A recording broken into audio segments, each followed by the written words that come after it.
Welcome to Roseanne's How To's. You're going to need these skills in order to make any of the delicious goodness recipes later on. So today we're going to do how to chop a chili.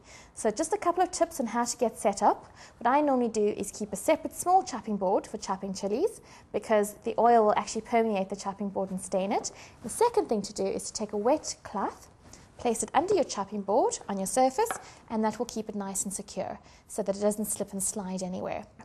So very importantly, when you're chopping chilies, if you're right-handed, your knife will be in your right hand, and then make sure only your left hand actually handles the chili. So you're guaranteed that one hand is going to be clean and free of chili oil if you need to rub your nose or something like that. So today we're going to chop a serrano chili, finger-length chili, quite nice and easy to chop for a beginner. So inside the chili we've got these little fibers and membranes and seeds. These are the hottest part of the chili.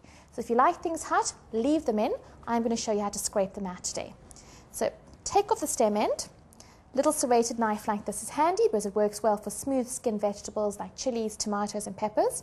You want to leave the little end as your handle, as your tassel.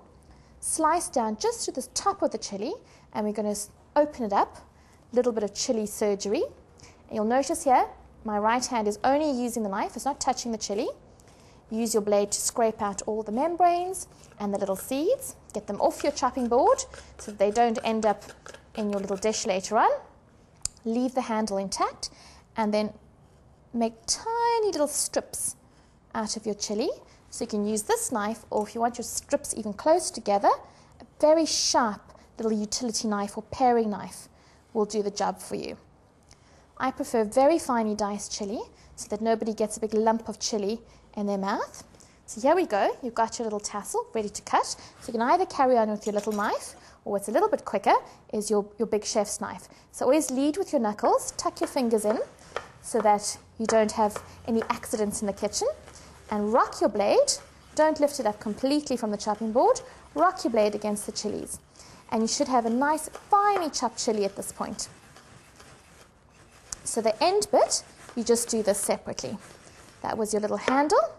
Now that is pretty finely chopped as it is, but if you want it super, super fine, what you do is run your blade through it. That simply means you rest your chef's knife about a third of the way from the tip, just above your knuckles is a natural resting place there, and then lift the handle and rock it across the chilies. So you'll notice I'm not lifting my knife completely from the chopping board, I'm just running the blade through the chilies. So that's looking nice and fine already. You just carry on going.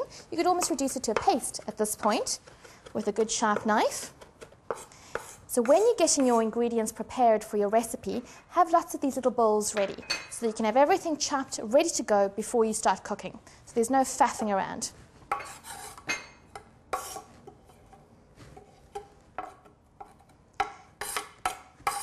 So use your knife to scrape your chili into your little bowl. So again, you're not touching it unnecessarily.